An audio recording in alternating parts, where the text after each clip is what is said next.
Alright, I'm going to be freestyle rapping about Dune for the next 100 minutes, and I'm going to be incorporating random words into my freestyle rap, very similar to what Harry Mack does, so shout out to Harry Mack for inspiring me, and I may add some visuals from the movie down here that would correspond to what I rap about. It's my first time doing this. We'll see how it goes. Alright, let's kick it off with the Gom Jabbar. Will Paul end up with a poison needle scar? He needs to really master his ability to overcome any form of sensitivity. He's already face to face with the Helen Mohiman, the Reverend Mother, the one who's gonna make him shudder. But he doesn't even need to repay any sort of money that he feels he needs to pay, cause in this moment he has to stay honest. He has to stay in the state where he feels calm and better than anyone who ever came before him.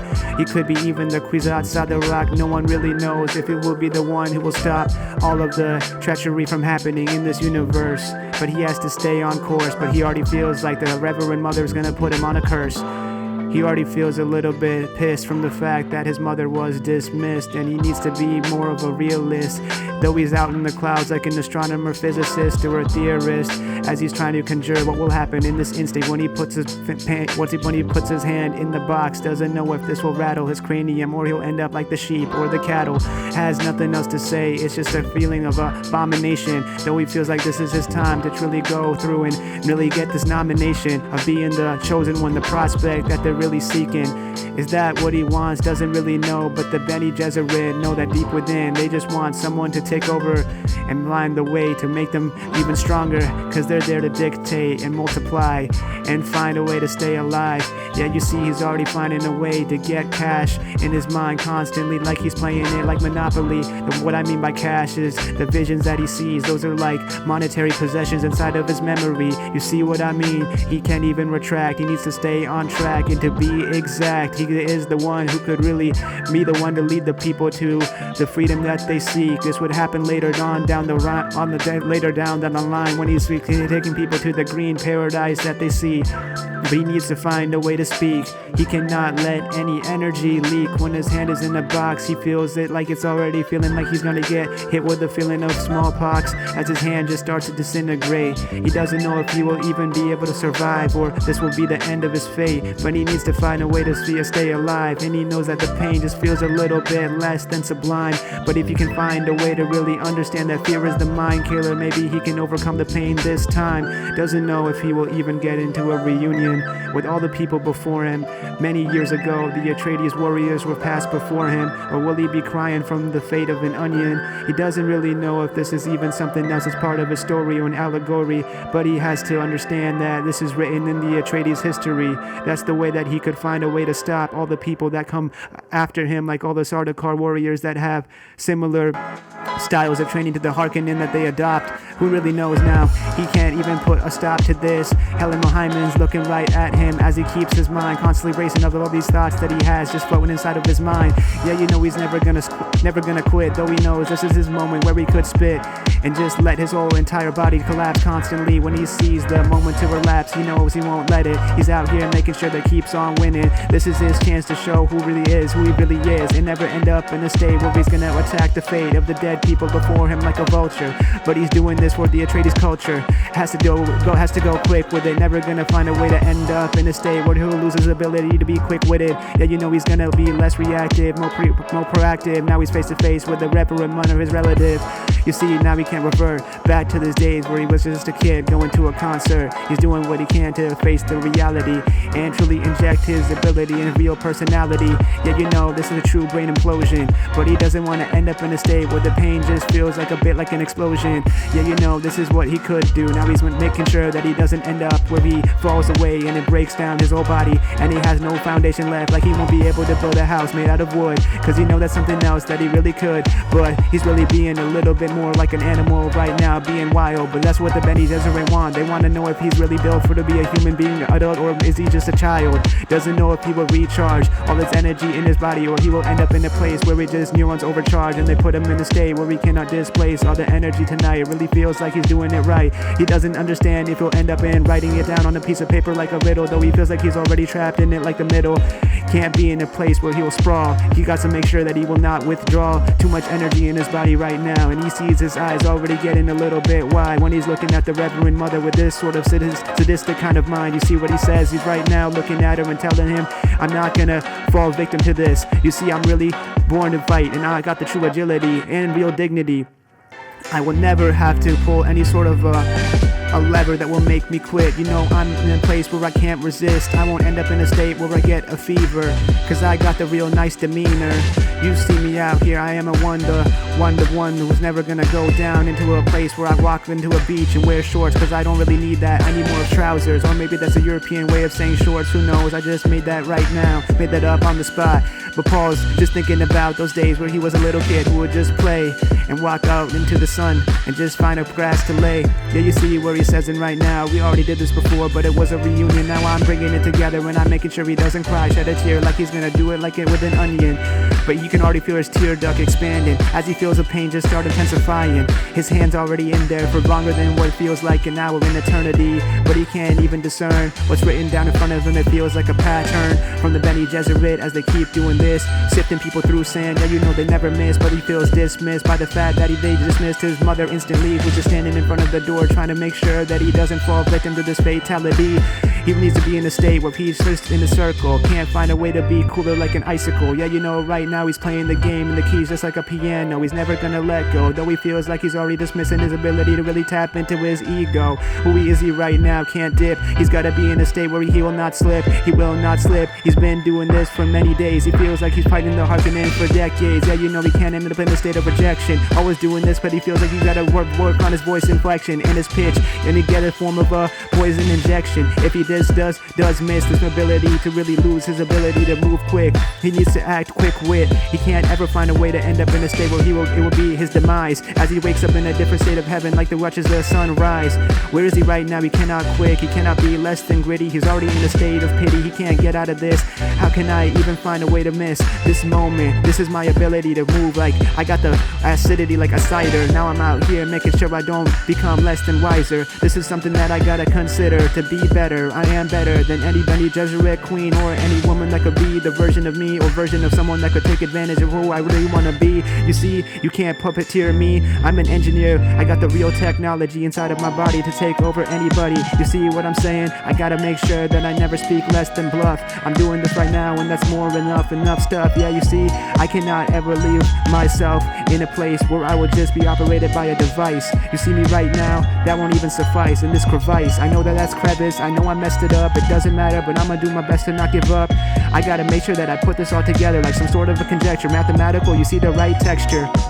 But now no, he knows his mind's already gonna keep on spinning. Then he'll be pinned to the bulletin, just like the Gom Jabbar when it just slices through his neck. That would hurt a little bit, but he can't be less than tolerant. He needs to be observant of the moment. Yeah, you know it's a truth. He needs to end up in a state where he feels it already in his feet. His hand is already feeling the heat. Now he feels it all over his body. Went from his hands to his feet, and all of a sudden he felt like he was ending up like a warthog. That was actually from a Harry Mack freestyle that I took right now. Now he feels like he's already trained and been already deranged, just like a dog, by the Bene Gesserit ability to make him feel like he has no way to go. He's like boiling just like a frog. When will be the moment we will jump out? Or will he gnaw off his arm like the animal and just crawl out? He doesn't even understand the context. Write it down inside of a piece of paper, will send a message to his mother that he's okay, and that would be the best text that she would ever see in her brain, cause she doesn't want to leave in a place and to let himself in a state where he would just end up suffering from pain. She doesn't want him to collapse in front of him and just destroy the Atreides name,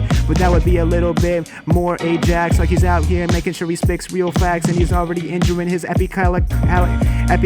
I don't really know if that's the true word to really say, with the right word to really say in this way. You see what I'm saying? I gotta make sure that he doesn't really fall victim to it. Even as a reader, I don't want him to end up in a state where he will sin. This is his time for him to begin. No matter what happens, he's gotta stay on it. Even if the music feels a little bit ominous, he has to remain conscious of this moment. No matter what happens, you will never see him switch, and he will never be struck in out like a fast pitch in the middle of a baseball stadium. You see, he's not gonna end up in the ditch. Right now, you saying he's just gotta act quick. He's gotta make sure that he uses his quick wit to withstand this pain as the Mohammed stares at him in his soul, and he feels like he's already gonna fall. He can't lose this moment, he's not gonna stall. You see right now, his body's already going to the sound of a Muad'Dib kangaroo mouse that is small. That's a little bit of foreshadowing. Now you see me with the rhymes I'm combating. I'm fighting them face to face like I'm a Harkonnen warrior going straight into the game. Yeah, you see what I'm saying, I don't blame. I never find a way to duck, even if you walk into me. You know I'm never gonna feel like I got the energy, but I got the horsepower of a truck. Yeah, that made a lot of no sense, but I'm out here making sure that I don't speak nonsense, but I speak real sense, and you'll never see me shake anything inside my body, cause you know that all I do is create. Everything I make is insane, it's off the top of the dome, making sure I never end up in a state where I'll be deported to a country far away like Rome, cause I'm here to really pledge my allegiance to the game. You see what I'm saying, I gotta find a way to never slow. I'm like trying to fight, like right now in this show that I'm watching. It feels like we're watching the Children of Dune or some sort of a movie that aired as a TV series. We're watching Villenueve's version of Dune. That seems great, it feels better than before, and you can't even understand the amount of passion that went into forming that. That's a true fact, and he will never lose sight of what he would write down. And he saw all of the movie highlights. You were like, man, this guy has the vision and the sight to make an amazing movie and pull it out of rubble. Despite what happens, he will never lose sight or end up in a state of trouble. Yeah, you'll never see him stop, but you know right now we're blending everything together with hip-hop. This is what I'm doing. He's not ending up in a state where he'll ever succumb to anything that will take away his freedom. Cause you know Paul's trying to find a way to find a meaning. He's never gonna find a way to drop. Anytime he's on it, yeah, you know he'll never even stop. He's gotta stay on it, never find a way to be less compliant than anyone. Like a Pokemon, he's an Onyx, built like a rock, about to hit everyone with his ability that he's got. His visions tell him about the future, and it's all written down in sort of a ancient time or some sort of written text, just like a scripture. You see, I had the word, but then I missed it. That I write it back right around in a minute. Yeah, you see me right now, trying to make sure I never miss it. Now I see my heart already wrecked. Gotta make sure that I don't end up in a state where I'll be animated like Shrek. That's what I say, gotta make sure that I get more revenue. But this is my avenue for maybe just move it through. And I know I switched the topic a bit, but now we gotta bring it back to Dune. And I know that this is what I wanna say every single time that I know that I swing through all the cities right now, but I gotta bring more energy. That's what I really need to bring in the moment right now. And it's all in my head, so cerebral. But I know I gotta be a little bit more, less obedient, more liberal, and be less tolerant to anybody out there. Now I gotta be vague, and I gotta make sure that I be okay every day. You know what I really say, never gonna lose sight of this. I already see my tooth end up in a state of abscess, but I never gonna let it do less, cause I wanna make sure that I clean my teeth, but I never end up in the excess. You see what I'm saying? No hesitation. I'll be doing this quick, ever there before, with a real presentation. Even if we bring it back to Dune in an instant, I'ma switch that topic. Now we're gonna find a way to move quick. Let's jump the timeline a bit. Now you're seeing Paul fight Gurney Halleck. So we went back to Gom Jabbar. He was able to find a way to move far, and then he didn't even end up with a Gom Jabbar scar. So shout out to Paul for making it through. He's already making the magic he knew inside of his mind. He's going through it. He's feeling like he has never been chewed.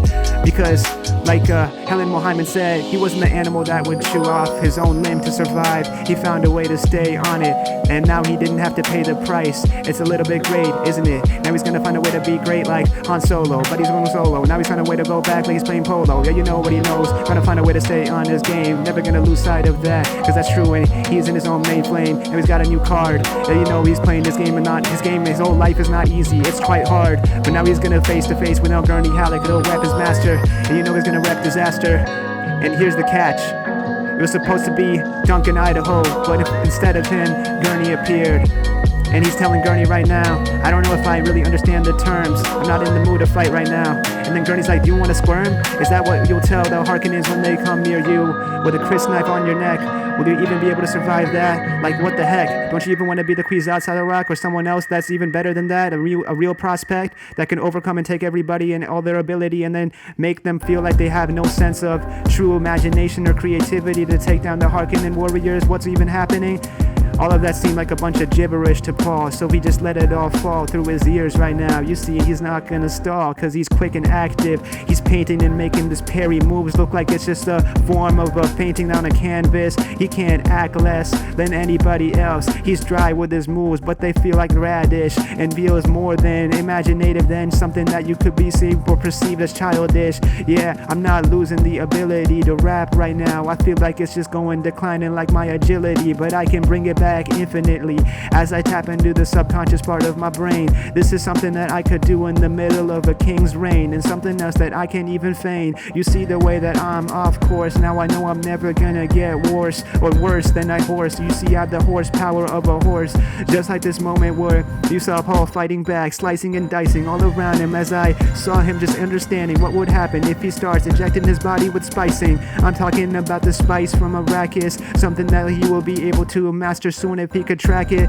Now he's never gonna regress. It's something else that's really hard to press. He's gotta stay on track and never get distracted. Gurney Halleck's hitting him with these moves that he's already studied for many days and many years before in books that he's read. He's practiced on his own. The sly little rascal, Gurney says inside of his head. He did all of this without consulting me instead. That's a little bit that's a little bit weird. I gotta smudge his body with smudge his body with a little bit of sage.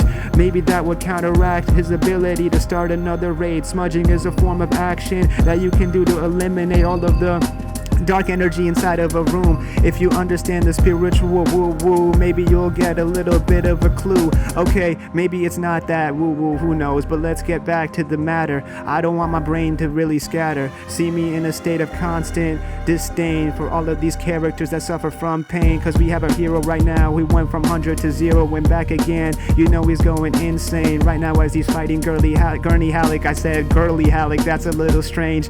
Okay, I'm back with this. Now I got the right voice inflection to really dedicate this life and this mission to this moment where you see Paul fighting. He doesn't ever miss. He gets no form of correction cause he's telling Gurney how to fight, but in the moment when he's about to tell Gurney to yield, he's not really right. He's actually off. In the middle of this fight, he felt like he had it, but now he's in a different form of efficiency that's quite reminiscent of the days when he wouldn't be ready to fight cause he was actually in a state of fighting deficiency. You see, he can't even say what he really wants to right now. His brain is defunct and he's already asking everybody around him and maybe God for a memory refund so he can remember the time when he was supposed to yield, but he feels like right now he can't figure out the right line or the right move or the right parry to make him feel alive or get him out of this situation where it feels like he's pinned down. Can't understand why Gurney Halleck is running around. He's already twisting his summer smile upside down into a frown. He doesn't feel hopeful, and in his head he feels a little bit unlawful cause he's thinking about the woman that he lost, not the woman, not someone that he loved, his daughter. And that's a really shock to the reader when I read the book. Quite crazy. I felt like it was insane, like I was traveling across space on Mars to the rover, and now I see my whole brain start to hover over all of these abilities and all of these realities that have been conjured by Frank Herbert. He's insane. How did he even write this or create this vision of this world that we see today that's been captured by Villenueve on screen? It's a little bit insane, isn't it? Now I could go to IMAX and watch it on a screen that's quite large, but let's go to the stadium or some science museum where you can see it even more enlarged. That would be insane. Now I don't even have to act a little bit sly, but right now you see this rascal that we call Paul just kill Gurney Halleck and put him in a state where he'll end up in a demise. Yeah, you realize I'm switching back and forth through my experience of Dune as well as what's happening in the scene right now, and you see what's unfurling, what's unraveling soon. A little mess up there won't let me feel less than what I'm doing. I'm just keeping on moving. You see me as I'm going. I'm never gonna lose the ability to slide through these rhymes, cause every time I speak it's like butter. Every time you see me when I'm on these rhymes, it feels like I'm gonna glide through all of the water as I'm speaking with the flow that is about to make you never falter, or make me never falter, or make you never falter as you're hearing these words as they're altered into a more poetic fashion. I'm out here making sure that I don't end up in a state where to see the waves crashing. Yeah, I know I gotta greet everybody out here, but I already feel the energy inside my body and it dissipates, turns into a form of a heat as it transfers from matter, from solid to liquid and back again, making sure that I can accumulate more wealth, so then I will have the ability to purchase supplements that will give me better health. I already see that I'm already getting off track, but let's move it back to what it was supposed to be, the real fact of what's happening in this moment right now that I'm describing. Gurney's looking back at him and says, the Harkonnens are brutal. You have no understanding of what will happen. It's not some sort of a ritual that you can practice or understand that this is not something that you can just make sure that will happen perfectly if you plan it out. It's not something, it's not a certainty. We've been fighting them for decades, but more of an eternity. You see, when I said decades before, that was what the Fremen said in that moment. A little bit of a misstep, but I don't really have to find a way to care, cause I'm just doing this, cause I'll be looking at the words when I can really see my eyes locked on them, and that's where I stare. Constantly, I never be in a state of strain. My brain is in a place where it's never restrained by anything or anything else, and that's what I say. Yeah, this is something else that I could say inside of my mind as I dispatch any sort of the energy that I got, and that would give me a form of a software patch to put me in a state of a mint tap where I can move quick and move back. I'm like Howard, or Sophia Howard for those who really know him by his name. Maybe I pronounced it a little wrong, but it's okay. You see, I only speak words that are like flames. When I'm in here, I don't need any sort of precedence, cause I'm out here writing and reciting in a residence where the Atreides live. It's a little bit nice, isn't it? Can't believe it, cause I'm moving like I got the energy and ability like I'm Tony Stark, fighting and I'm going out in the night like I'm dark. You see the little blend of two superheroes, Dark Knight and Tony Stark, Marvel and DC. Yeah, you know it's so pure, this is what we so pure.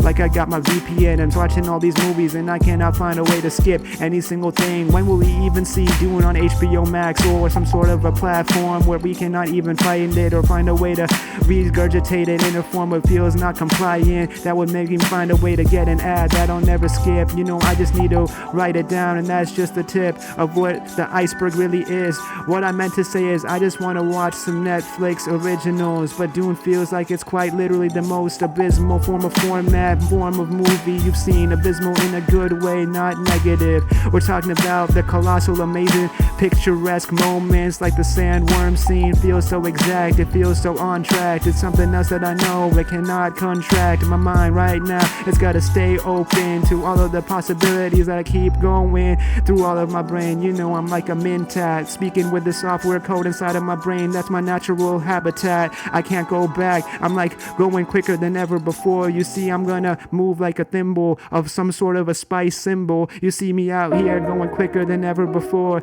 I'm gonna go out into the sky and soar. But this is what I mean. After the fight with Gurney Halleck, Paul reigned supreme.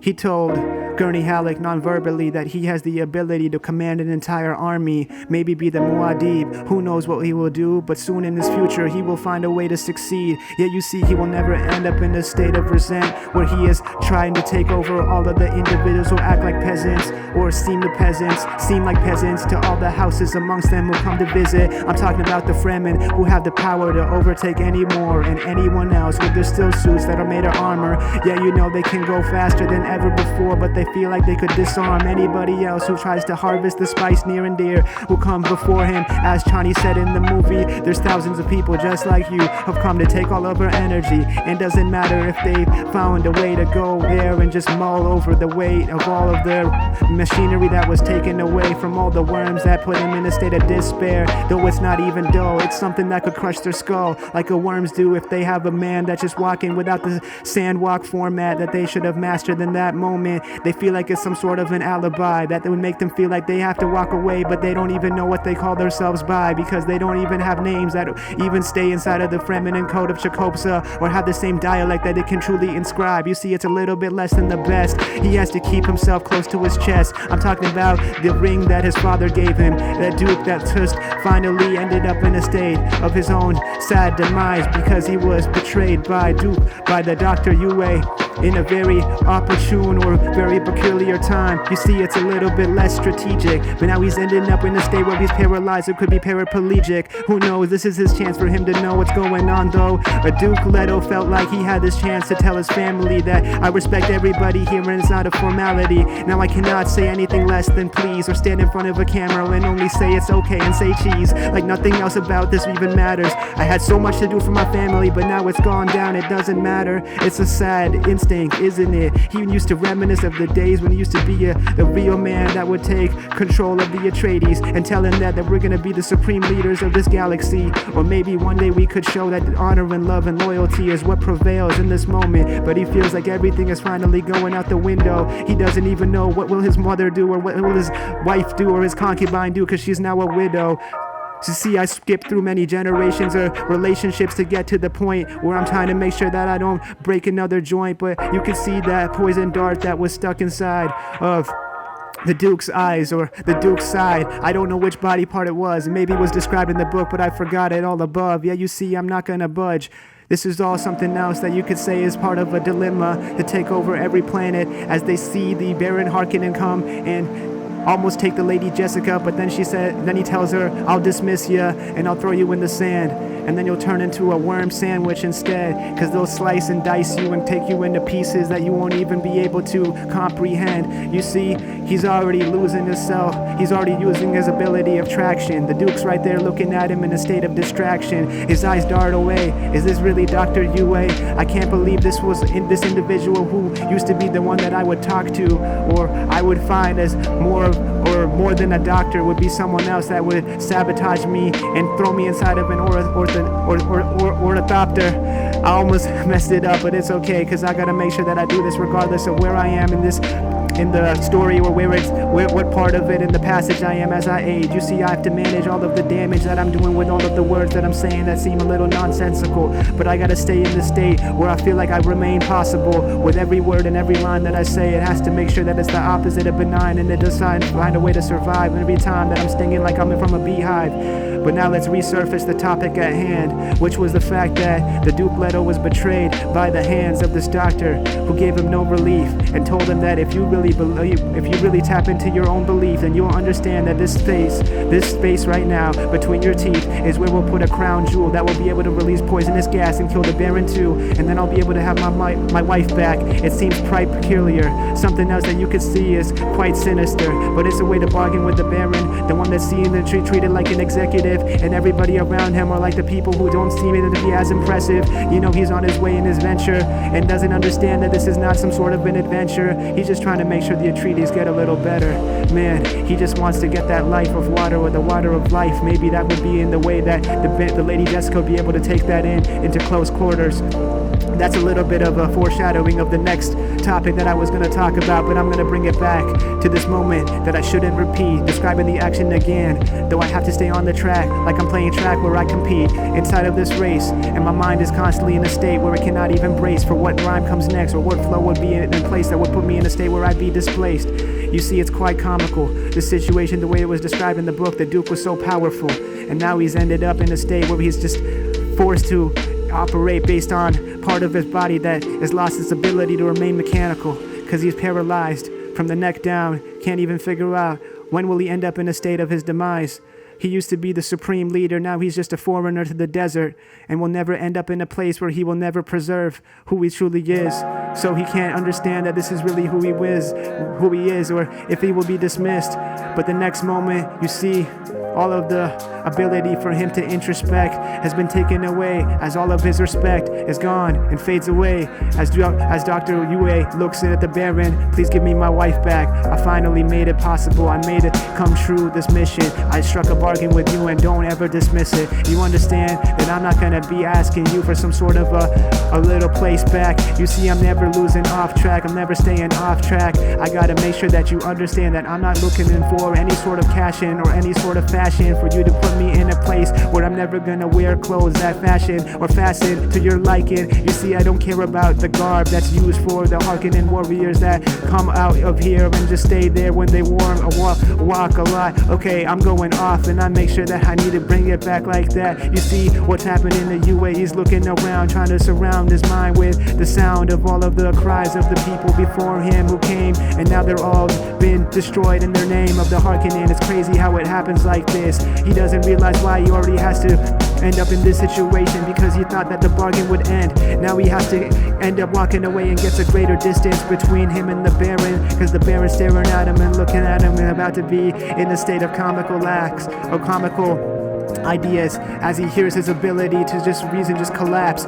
You can see the Baron start to enlarge as he just gets out of his little pit of oil that was just made similar to a barge. Doesn't understand why he's even in the state where he can't even rectify the situation. Has to find a way to stay awake in the middle of the night. It just seems like a recipe, some sort of a Harkonnen philosophy that you just find people captive, capture them, and then kill them instantly. But Dr. Yueh has no recollection of what happened to his wife, or no idea what they did. Maybe they turned her into a spider. That was one of the theories that was written inside of one of the movies that, or one of the clips that I saw on YouTube lately. Maybe he was that spider-like figure designed by one of the Mentats.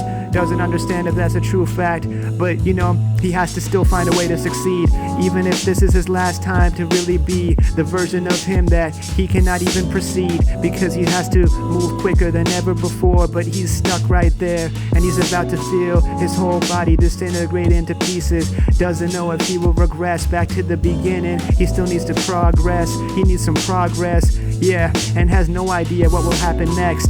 But the Baron walks closer to him and about to ask his friend Carl to make him snarl. Carl could be the name of some Harkonnen. I made it up there. Maybe it doesn't matter, and that's fine, isn't it? But we cannot be in this place where we keep on trying to even mention a name that doesn't matter. But I can see all of the dead skeletons scattered around the room. It seems a little bit less than what it could be, or less than the treachery that I used to visualize when I read the book. Probably felt less than what was projected or depicted inside of the movies. Yeah, you get the scoop right now. This is a time where the Dr. Yueh won't have a chance to lose, or really lose if he doesn't have the weapon in his hand that he could use to shoot the Baron right in his face. But he knows that maybe the woman of his life will come back, and they're together will own a beautiful palace or a beautiful place. He can't be in this state where we're surrounded by sin. All of the people that were here only with their own self-interest, and all they want to do is win, take control of the spice. He doesn't want to be the other story on the news, late news night, where he will be taken by and ripped apart by the reporter with the way that they write the story, that he was the one that slaughtered the Harkonnens with this poisoned tooth. And now he feels like his mood moment is finally diminishing, but he feels like he could even get a song written by Robinson, like Porter Robinson, if he lived in that time period, maybe in 2000, 2024, 20,000 years prior. Okay, these thoughts seem a little bit distracted from the current matter at hand, but it's okay. He needs to come face to face with his adversary so we can celebrate a wedding or his wife's anniversary. Hopefully he will be able to face that. Who knows? But maybe the Baron will just tell him that he's a little bit sinister, and with his wife, all he did was just gnaw on her. A little gross, isn't it? Maybe that will be the last straw.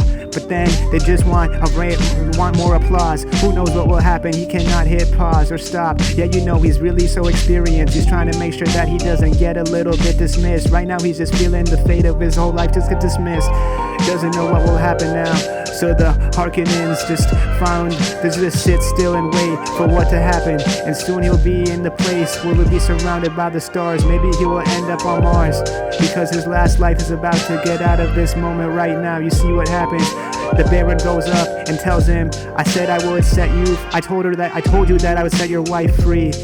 And now I'm gonna make sure that I set you free too. So then he takes the knife and hits him in the neck and watches him bleed out in the room.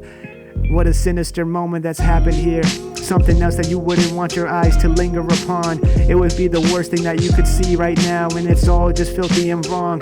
How could this even be the true amalgamation in the final complication, final culmination of this moment where you feel the Dr. Yueh just getting in the state where he just had, the scene had multiple implications. Now it feels like he's just ending in a state of constant disdain. He doesn't understand why he's suffering from pain. He needs to find a way to get more energy that he could deposit. If he just wanted it, then he would find a way to stay within his ability to refrain from walking and taking around every single idea that he was, or walking around and picking up all of the pieces that would fit inside of his pocket. He's really trying to find a way to cause the damage to the Harkonnens, but he doesn't know if this is really what's worth putting inside of his wallet, because he doesn't even want to make a single deposit of any spice. You see, it's just a rift between him and this other house that's been going on for so many years, a rift that never ends. And you know it's even written inside of the script, but it's not something else that could be plain like this, or something else that you could say is quite plaintiff.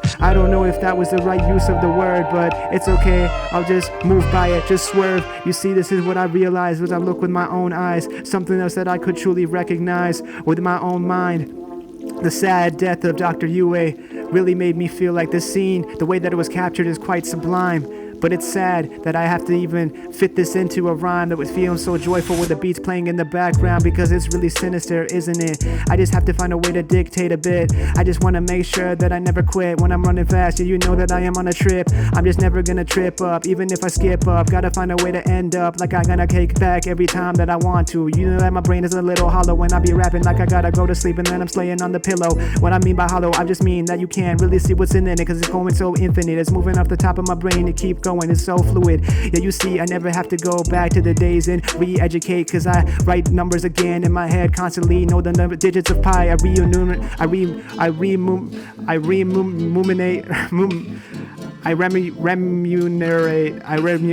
Forget it. I'm just gonna keep numerating on these different ideas. I don't want to skip that word, but I will do it because why? I can't really pronounce it right now. I think it was ruminate. Now it's like something that I did have to ruminate for a long time to really get right.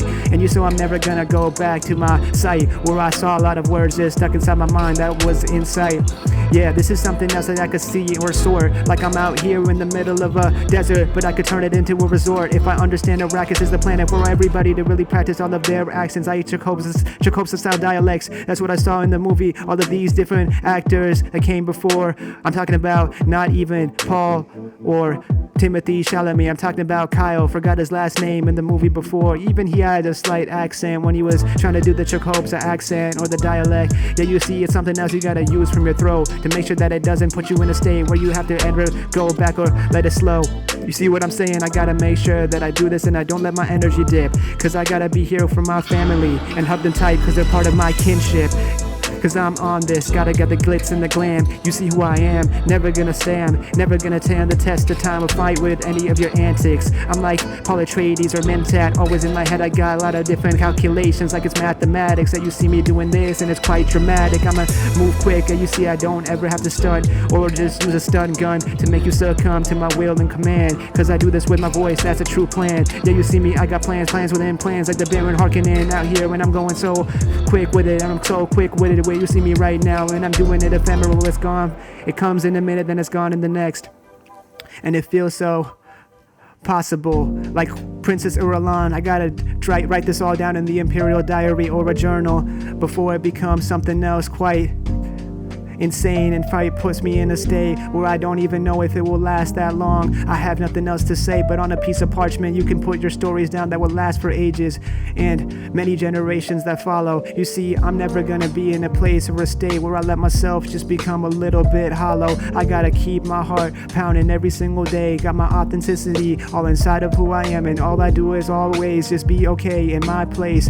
I just need to possess the mystic ability of a fairy and make sure that I stay away from any sort of lactose intolerant compound or any sort of, I just need to stay lactose intolerant, even though I'm lactose tolerant. I just make sure gotta avoid any form of a dairy. Yeah, you see me here making sure that my rhymes speak a little bit less scary. That didn't really make a lot of sense in the last bar. Let's just do it and reset again. I can't let myself just swell out of frustration. This is what I have to do. I gotta show and tell what's happening inside my brain, even if it feels less complicated and doesn't really feel the way that it should be. You know, I have so much energy inside of my body that I really need to release, and I have so much anguish deep down, but I know that I have to find a way to take it out and relinquish the true positivity within that should be surrounding me right now inside of my brain and my body every day. But let's go back to what was really happening in the moment in this scene that I described instantly, where you saw the death of Dr. Yueh. Now we gotta make sure that I don't end up in a state of regression, but I need to understand what is the purpose of this rap if there are no questions about any of the characters in the Dune arc or the lore that I've been understanding and just listening. You see me out here, I'm the real shiner, making sure that I truly stay intricate with my patterns, like I'm reminiscent of a designer. Stay in a state where I play fair. I'm making sure that I don't end up in a place where I'm unfair. Do what I can to keep recounting all of these memories as I'm out here in the forest already hunting, moving real quick. You see me never squirm. Now I'm out here making sure that I do norm myself or be part of the norm. I'm not gonna be abnormal for a time that even when I perform. never gonna hurt anybody or hurt her like I'm some sort of a sadistic creature like Feyd Rautha, as he hurts all of the women who come near him and just want to give him a piece of food or something else, as he feeds them to his pets that he calls, which are other women eating guts and blood, and seems a little bit weird. No understanding of why that would even appear, but he sees he would never want to hurt her, the women that he loves and he desires her. But it's a little strange scene. Maybe we could send that off to a researcher. Yeah, I'm making sure that I write this all down. And one of my favorite scenes was the one where you see Feyd Rautha appear in full form as he walked around the arena, killing everybody near him. All of these slaves were drugged and he had nothing else to do but restrict his ability with his shield. But now you had no idea what would happen next. No one could predict that he would rip his shield off and just fully skip around and do whatever he can to flip upside down frowns. When he saw everybody screaming now, they thought he was gonna die in a moment. Even the Baron told him, happy birthday nephew, this is your chance to really show it. He doesn't know why he's even gonna let his energy dip, but this is something else he cannot fix, cause the slave that was not drugged seems similar to Yueh when I watched the movie, but maybe something that this could be infixed inside of your vision, cause you see it's really something else that they're changing. Maybe it's a manipulation to the narrative, or maybe part of Denis Villeneuve's vision, who knows, or similar to Paul's vision. You see where it could be something that happened, or maybe it won't in the future as it keeps coming back to that moment. You see what I'm saying? Just cause it's a vision doesn't mean that's certainly gonna be the case in the future. But anyway, let's get back to the scripture. Let's go back to the book for a moment, or switch it up to the movie, cause that's what I'm gonna talk about in this instant. See, I'm switching back and forth between the book and the movie. Contrary to popular belief, I believe that the Harkonnens have a world that's similar to some sort of a country that could be in the underworld, where you'd see it occupied by Hades, cause they're white skinned and their ability to just sit in a state where they can only think about pain and anguish. It's what fuels them and their raw hatred. It's a little bit scary, isn't it? Some sort of a hole that you dig, like Zeroni, like it's Hector, took a quick jab and a quick look back at the movie of holes. That was one of them that you could say was the greatest movie in that time sector. I'm talking about the early 2000s. If you remember that, it would be great for you to comment that. So drop a comment about that. Yeah, you see right now I have to master my diction regardless of what happens, even if I'm in some sort of a different legal jurisdiction. You see, no matter where I am, I gotta stay relevant. So even when I'm traveling around the world, I gotta remain prominent with this mission. Can't ever stay on the fence. You see, my brain is truly dense with all of these lines and the things I say. I keep myself running every single day. But let's get back to the scene right now. When you see Feyd just become the version of him that everyone was like, wow, is that really Austin Butler in his full form? That's a little bit scary. I had a whole garage of different murals about him, or of him when he was playing in other movies. Now he's Elvis Presley. Now we switched to some sort of sadistic character. That could be someone strange, wouldn't it? Or feels like he's got a lot of courage, and you could feel like he's gonna something else to diminish. Okay, we gotta get back. He's part of his own. I was supposed to rhyme garage with honorage, but it didn't really work out, so I'ma bring back all my energy right now. And it seems a little bit quick with the way that he's using his sword right now. He parries to the left, and he doesn't care about any moment to check what's happening right now with these slaves who are approaching. He's just taking his time, and it's his moment. You see, he's never even joking. He will reign supreme. He is the champion of the Harkonnen. He'll never pause, even if he breaks another slave's jaw. And why do I call them slaves? At least in the movie, that's what they were called. I don't ever endorse any form of that. That's the poor treatment of humanity, and that's a fact. You see, that's the truth, and we can't ever find a way to crack the code like a sleuth, cause it's so obvious. You don't need to do any sort of dissection or analyzation or analysis of that treatment, a practice of humans. It's so dehuman. Yeah, now this is something that I cannot even report. When I saw that scene, I saw my vision distort. I couldn't believe that they used infrared cameras in that moment. It was crazy, wasn't it? Constantly in the state where I see that this is all just a reminiscent, or the reminiscence of, or the remnants of all of the constituency of Dune, who read the books after Frank Herbert passed away. He left a legacy, and that's the truth. That's not really a fallacy. Even when I saw this scene, I saw the groove and the way that I saw Feyd Rautha just grow and move, and now he's moving at the speed of light. It seems insane. See, even without his shield, he's such a vicious character who will slice and dice everybody around him and leave them all in the ground and let them all just die out in the sun as the white sun beats down upon all of the warriors who stayed there when they were stunned, had nothing else to say. He keeps himself fresh just like lime in the middle, and it's just something else that's less like time, timeless every time. You know he won't ever be in a state of perpetual decline, cause right now he has to act real vicious with every single swing that he does with his sword. He will never decline. This is his time. You know he's still inside of this mystery where he's trying to crack the code to what's happening to the Harkonnens amongst him. He can't believe what's really going with the plans within plans that he was told by the Baron. He doesn't know if he's just staring at him and wants him to fall down and break down and disintegrate into the ground.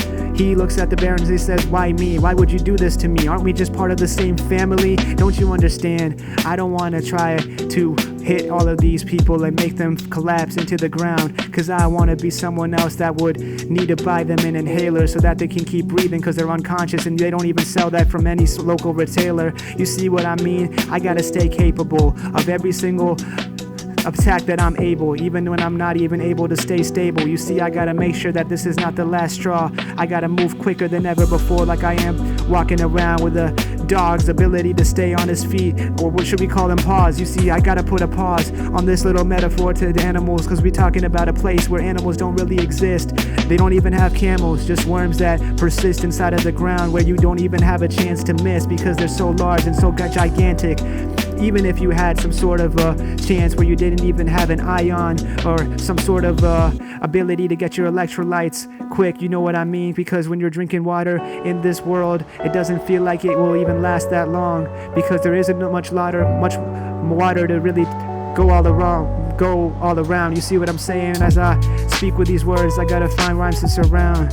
But I don't really even want to use the word reunion, cause I already used it once, but we're gonna talk about it. You can cry about it later from an onion. Who knows what will happen now in this powwow?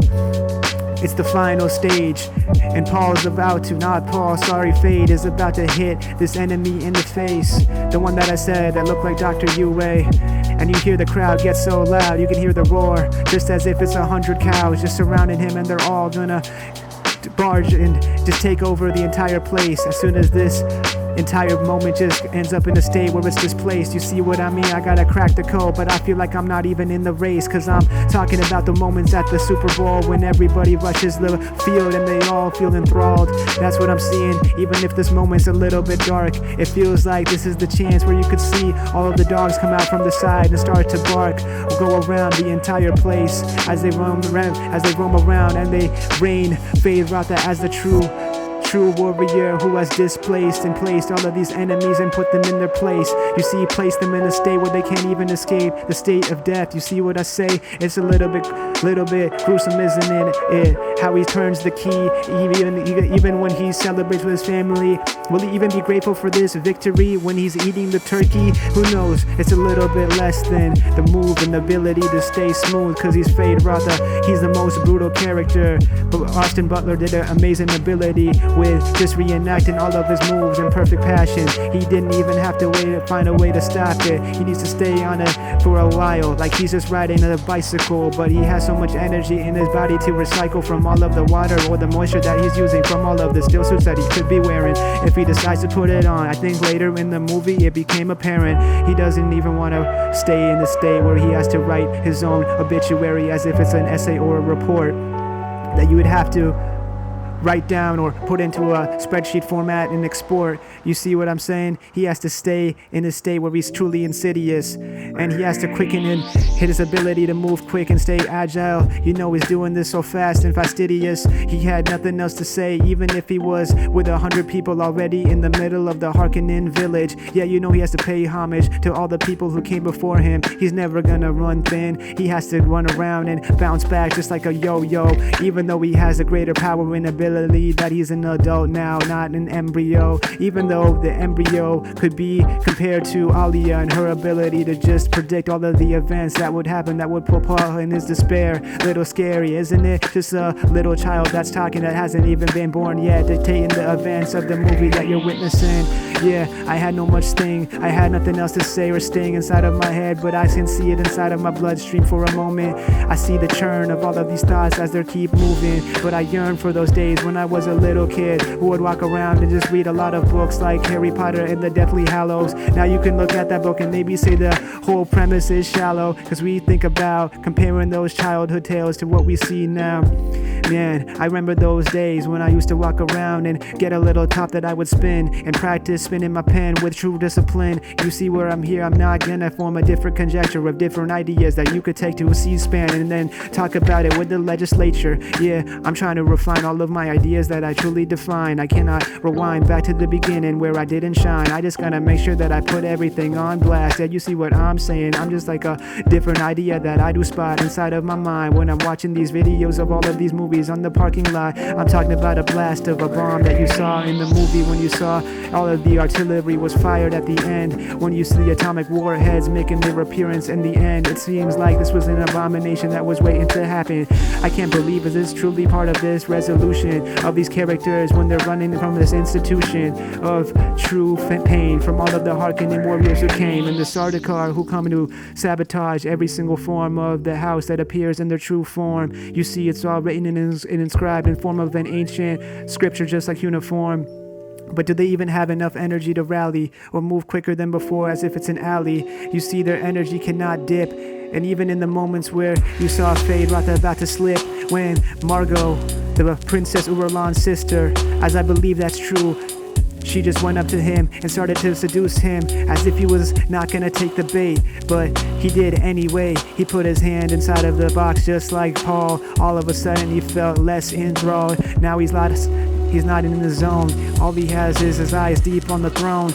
Can't even figure out what he could say in this moment. He keeps on joking, telling Margot, yeah, okay, why did you even end up in this state? Do you even know where you are? Yeah, you know I got a weapon. My weapon is my ability to make everybody turn into a place where they won't even be able to get out of it. I'm talking about death. That's a metaphor for the fate that you will be met with. So you gotta understand that and not report this back to the emperor, the Padishah who's watching.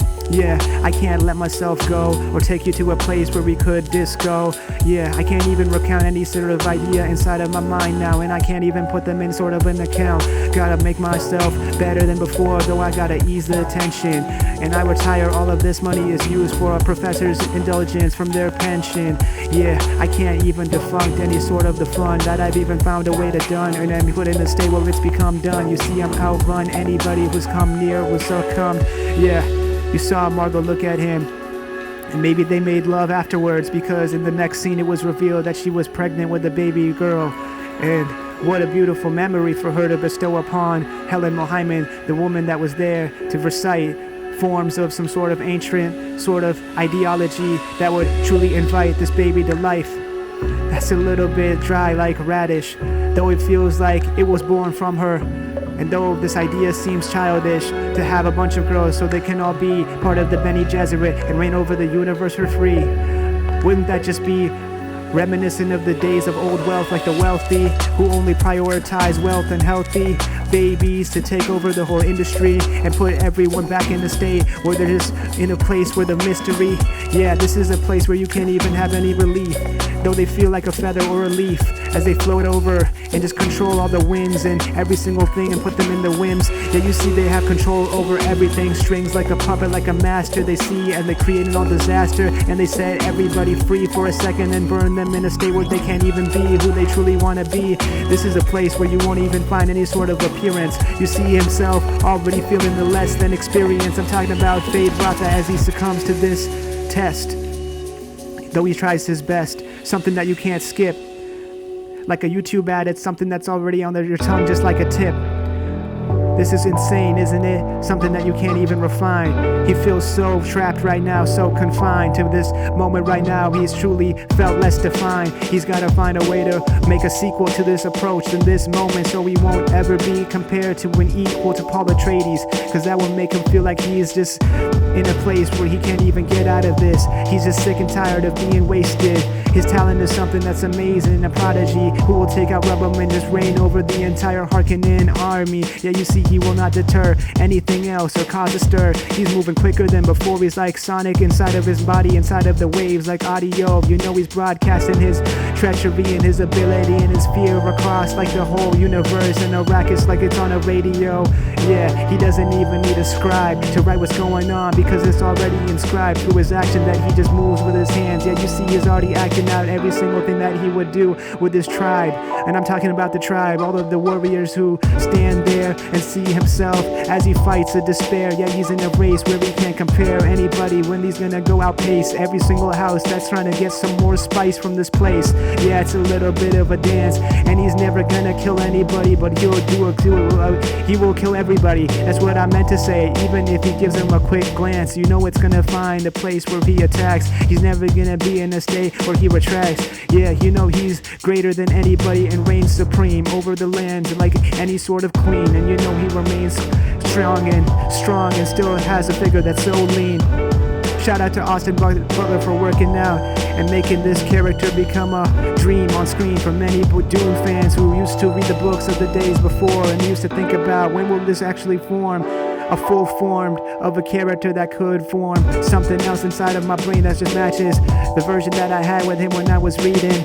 You see, I cannot dislodge any of this aggression in my body when I feel like it doesn't match my expectations. But maybe it will be part of some sort of a lodge where I'm chilling with there and watching all when I'm chilling there with all of my friends and family, making sure I don't end up in a state of a formality where we're comparing the book to reality, because it's fiction. That's something that you can't engineer.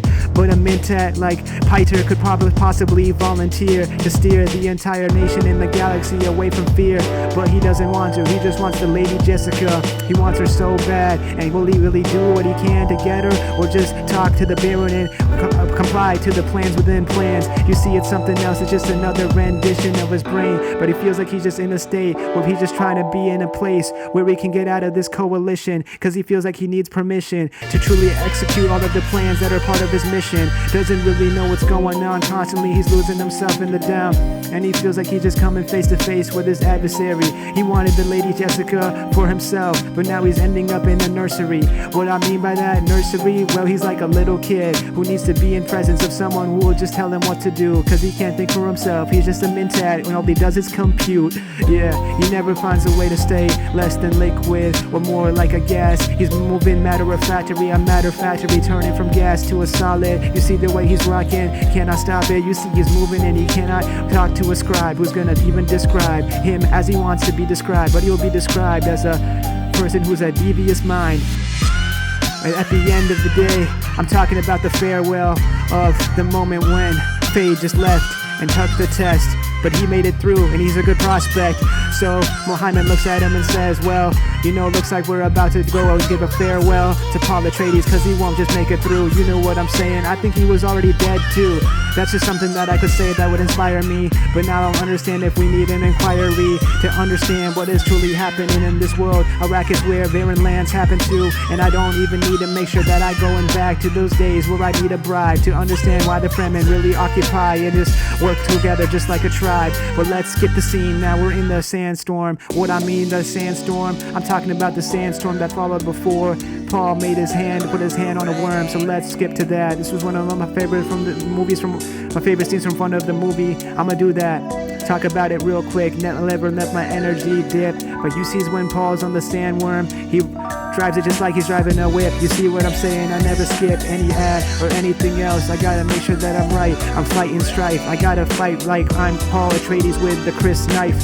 Yeah, this is what I'm saying. He won't end up in a state of delirium if he just moves quicker than before, like he's a BMW that's fueled by the premium gas. Cause you know he's getting never regular. He's gotta find a way to stay on his path. Never gonna release anything, and that's a true fact. Yeah, you know he's never gonna repeat anything. He's got so much energy to compete. His whole arc is complete if you read all of the books that follow. But now we're gonna talk about the Atreides, the Muad'Dib, the one who loves the spice, and you know it's harnessed in a similar way to rice. You see, right now he's gonna lose sight of what's happening, and he feels the fury like he's gonna fight some sort of a jury who's gonna judge him and tell him what he should really do in this moment, or this mystery, or this book, in this line that was written in his history. The person Urulon recites confessions or commentaries from Muad'Dib. You see, he's already in a state of pain, but he won't ever feel restrained.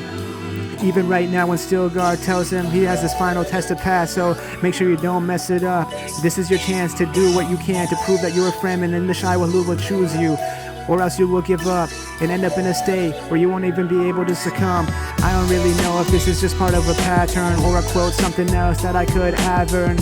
I mean, I'm talking about the tavern, but Paul is really sitting and thinking inside of a cavern. Doesn't really know what has happened, he feels a little sketched out. He's running around, he's feeling his mind just collapse right now, about to hit the ground. And he feels like he's gonna get hit with a right hook, get his whole body shook when he comes face to face with the Shai Hulud, the worm that's the size of a grandfather one. That would be the end of his day and the end of the Atreides population in the bloodline. But he doesn't want that to really happen in this time. You see what I'm saying? When he just gets on the worm, the whole scene feels so sublime.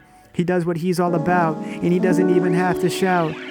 Even if he feels himself end up in a state of constant despair, he knows that he can look away and just stare at the sand in the distance, and everything will be okay and be fair.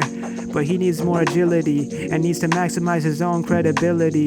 When he's here, he cannot stay in a state where he's playing games like a mini golf putt-putt. Now he's gotta go inside of a little bit of a hut where he sits there. Yeah, you know it's a bit of a hunch when he thinks about the days where he was just chilling with Chani. They would wake up and they would just eat brunch. Now he feels a sense of elation that if he joins the Fremen, he'll be able to work with them in a form of cooperation. Who knows if he will just end up like that or not? Who knows if he will stop? He's gotta make sure that he keeps himself lucky like a 4-leaf clover. But he wants to make sure that he doesn't lose any of his water, leaves more for the food that he will have, like the leftovers. You see, he's gotta act quick with it. He's quick-witted every time that he keeps moving. But he knows this is his time to show that he is the Muad'Dib, the Kwisatz Haderach, the one that who speaks Chakopsa so perfectly, as if the dialect was just a natural to him, and he didn't need to really train it or begin. He caught it on so quickly, it's quite crazy. He feels like some sort of a wonderkind savant, someone that's just really operating in his prime. Yeah, he needs to use his voice, but right now he doesn't have a choice, because he can't command the voice. He can't command the voice to take control of the Shai Hulud who swims.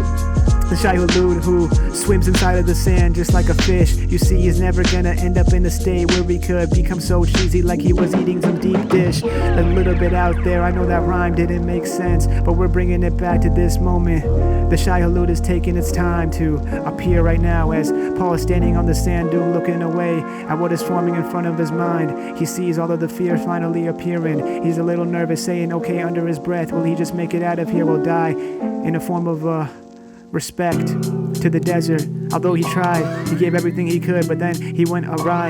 But Stilgar's looking at him, and he just put the thumper and activated it. Will he be in the state where he'll be able to prevail past all of the fears and his doubts that he's feeling within? Who knows if this will really happen or not? He needs to make sure that he doesn't get caught inside of his head and tied up like a knot, where he won't be able to focus. He needs to do whatever he can and not lose control of it. No matter if he uses the voice, it's not his choice. He's gotta make sure that he doesn't end up in a state where he will succumb to the weight and the power of the Shai Hulud, who will put him in a place similar to an asylum where he won't be able to get out of it. He needs to remain smart, not dumb. Yeah, you know what he's saying. He can't end up in a place where he'll fall out from all the fallout that's about to happen now.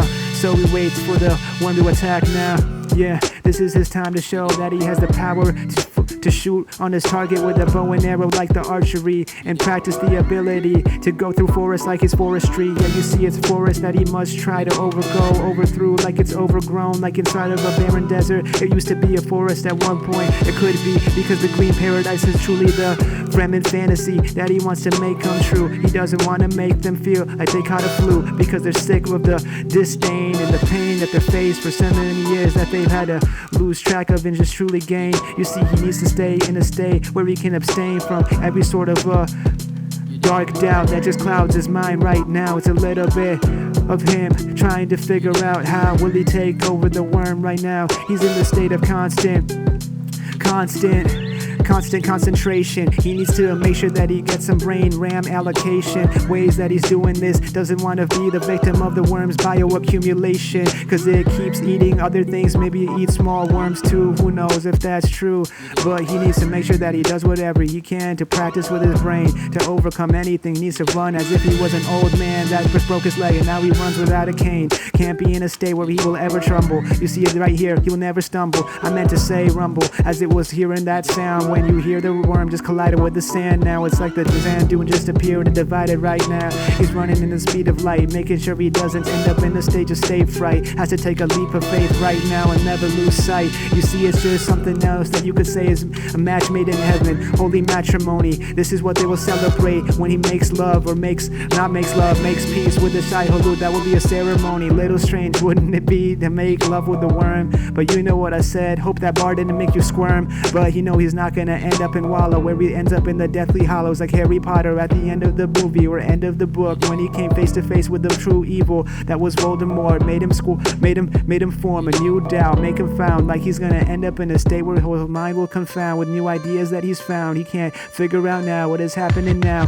This little diversion to Harry Potter threw us off what was going on, but let me take you back to what's happening now. You see, he's walking around, he's falling down inside of the closer as he's traveling at 100 miles per hour now. He sees the follow of the beast. It's a little bit strange. He's not as shallow as he thought. It's quite deep. It's a little bit strange, isn't it? Now he's trying to find his way to move through the sand like he's swimming in the sea. He can't believe he's not really looking quick at what's happening. He's trying to take his hooks and put them at the right place to make hooks that were given to him that the Fremen used to ride the worms. Nothing else is happening now besides the sight of him going down. His demise is near, but he knows that he can do whatever he can to make sure that doesn't appear. Okay, he's going at the speed of light. Now he has to go and arrive at the place where he can say, nope, I didn't fail to make this happen. But maybe that's written inside of his horoscope. Who knows? They just keep on yapping. I'm just not talking about the naysayers who sit with the Fremen as they're watching. One of them just told him, your mom's drinking worm piss. She's a little bit hooky, yeah, she's a little crazy, isn't it? This is something that you cannot even say or state in a place where you can't even claim this estate, cause you're a foreigner to this place.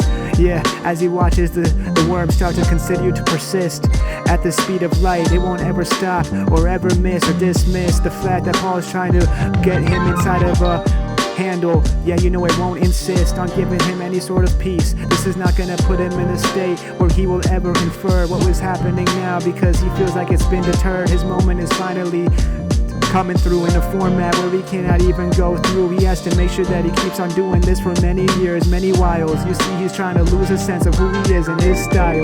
But now he feels like he's been hit with tribulations in a trial. He needs to retract, though he feels like he's about to get hit with a bunch of sand that will cause a true impact. Yeah, he doesn't know what to spot. In front of him, he feels like he's already hit the jackpot. He's already getting close, he knows he wants that. It's like playing a Russian roulette game where you feel like you will never miss, cause you keep on spinning.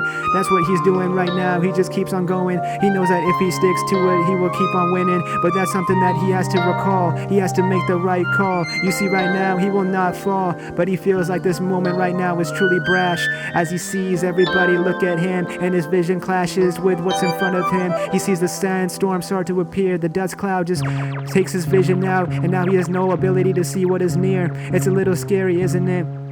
But this is something that would make him feel a little dismayed or a little bit scared by the fact that if he doesn't do what is written in this form of a scripture, it could be taken as something that people won't fill out, just like a survey. They won't fill out the agreement to accept him as the Muad'Dib, the one who will lead the way. So he needs to prove his way, and this is his time to really overcome any sort of skepticism in his brain that's telling him that he'll be faced with criticism if he doesn't do it or ever overcome the pain. You see what he's saying? This is his time to stay in the state and do whatever he can to never displace any person that puts him inside of his place. It's his moment for him to revive all of the energy that's hidden behind those layers of years of focus and determination. He got to make sure that he can tap into it and release it. Yeah, he's gotta go and let his mind, just let him feel the smoke. All of this thing, all of the sand is just appearing and going deep inside of his throat. He's just getting a mouthful of sand right now. It's a little bit hard for him to focus on what's happening now. He can't even talk or scream or yell. He's in a state where it feels like everything is going dark. And now all of a sudden the worm starts to move at the speed of light, as if it's a great white shark in the middle of the ocean, moving in the ocean deep inside where it's dark. You see he's going at the speed of a Mars rover, or an astronomical technology that you could see is reminiscent of a dove or something like a clover or a garlic clover. What I mean by garlic clover, maybe it's the spice, something else that's just similar in a way. You see it's like a lover of the spice and the true blessings that are bestowed upon him of Arrakis. What I mean by this is he's just admiring the culture of Arrakis, never gonna be dismissed for a moment. Yeah, you know, he could lead a whole country, he could lead a whole economy, he could lead an entire government and tell them how to really move, and tell them that one day they'll end up in the stars, as he preaches and he talks, as he leads a seminar. Yeah, he needs to understand that this is his chance for him to make sure that he overcomes any sort of regret, even if he faces any sort of sweat. A bead of sweat will show him that the moisture is already leaving his body, so that he has to know that one day he will maybe end up in a place where he'll end up in a waterbed, where the green paradise will be the place where he will be able to see all of the people in front of him. That's what he could be. And now he's acting less reactive, though he wants to be more talkative in this moment and show that he will really own it. But all of a sudden his fear starts to diminish, and that he finds a way to finish. He's got a hold right now on the worm, and that raises his threshold to the point now he can stand up, and he can uphold all of his ability to stand there and capability to move quick. And now he's tapping into his fighting ability, and now he's gonna reign over the entire empire. Look at the Fremen people, they're so inspired. All of a sudden he's got their approval. Yeah, he needs no place for removal from this place, cause he's found his place, and he has a way to stay right here as a Fremen who will lead the way.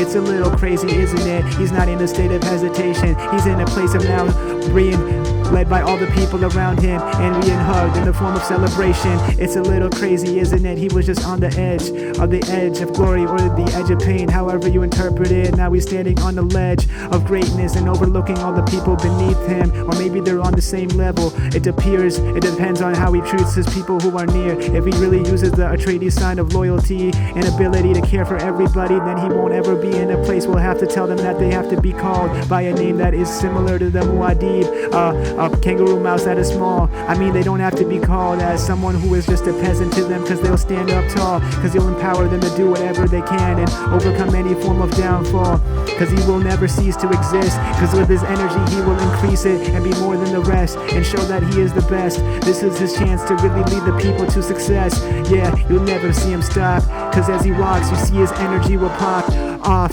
to a point where it won't even leave him in a place where we'll have to find a way to just translate his Chakotsa to somebody else around him, because all the people around him will be Fremen, and that's what's up. You see, it will be insane, something, an idea that he can't even reject. He has so many people and family to protect, and now they have a new leader that they can elect. Yeah, he can already feel all of the retirement coming near. I mean, it feels all the excitement coming near. He's in no need of retirement. See, it was a slight lapse in my memory, but I pulled it back. You see, the way that I collapse this quickly, like these raps that I see, like I'm collapsing time, like it's collapsing relativity.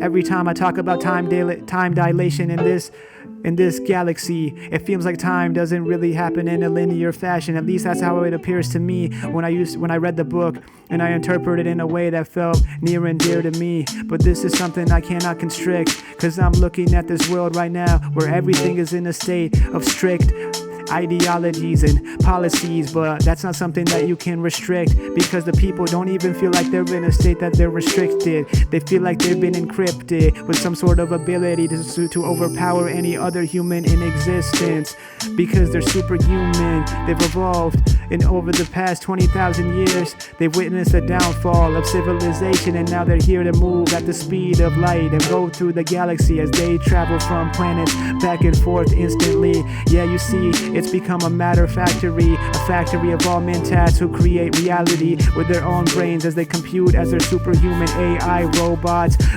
with with LLMs, language models that make them like ChatGPT, but they're more sought after than all of the computers that you could think of were sold back in the day. Now they're like turned into gray and they're rusting in a desert far away. Maybe it's in Arrakis, who knows? But now you know, we're gonna bring it back to Paul Muad'Dib, the one that will never skip any form of his ability to lead with the true raw authenticity and leadership. Yeah, this is what he can do, always here to educate, and he has new ideas that he could always formulate. Yeah, you know he's fighting all of the opponents, especially Feyd Rautha, the one who was the only proponent to take his place, and at the end, we saw him come face to face with him instead. Yeah, this was something else that you could say was quite derivative, or it would be differential mathematical analogies that would see as something else that you could say is quite overtaken, overpowering, like it's presidential, because I'm talking about the mentats present in this moment as they're processing and recording everything to make sure it could be useful in the future when a computation is needed to understand what's happening. You don't ever want that memory to be deleted.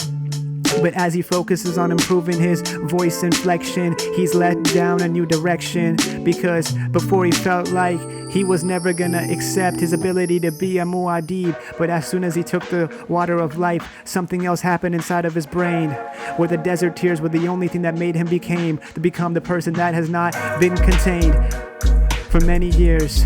And I'm talking about the version of him that he can't sustain. It's the version of the Muad'Dib that's deep within. You see, before he took the water of life, he saw a little bit of scorn for all the people out there who were telling them that he was gonna end up reborn. And what I mean by the people, I mean his mother, that was really well informed, because she was the one who took it first. And it really hurt for him to see the way that she just turned into this Bene Gesserit witch who told him, we're all gonna be waiting for you, and we're gonna lead the people to your salvation. And he's like, what are you talking about? The people will form and accept the ideology of religious abilities to make you feel like you could succumb beneath the people who just reign supreme over all the people who feel beneath. You see, the way that it could hurn all of these ideas inside our body that could burn. Hurn's not a word, but I meant to say stern. All of that mindset that would be earned. He feels like he's just looking at his mother who just stands stern and then looks at him and feels like his whole body will burn inside of her presence. Doesn't understand what the water of life did to her, but it feels like something that he doesn't want within. But let's go back to the Desert Seers scene. Desert Seers is what Chani means. And with the Desert Seer, he was able to revive the one and only Paul Muad'Dib, and now he's transformed into a new raw identity. He's been finally able to understand the past and the present. He will be able to understand what he's really seeing and saying. He feels like he's Super Saiyan Dragon Ball Z in his moment. And now he's finally been exposed to all of the history pack that's been in the past that he's never found a way to understand or ever look into deep down, because it's passed before his nose. He never had the time to really do it anyway. But now he's gonna tap into it and never find a way to go off into a state of discourse. Yeah, he has the ability to move just like the electric shock that you could see from the Palpatine, from the Star Wars, just like the Force. You see, I got some sort of a new revelation from this scene right here, that Chani was the person that was near and dear. Now he's conquered all of his fear, because in that moment, after taking the desert tears and being revived from the water of life, he felt himself just get his power back to hold up a crisp knife. Now he's never gonna go and hit a wall, cause you know right now he's going full throttle, he will not stall.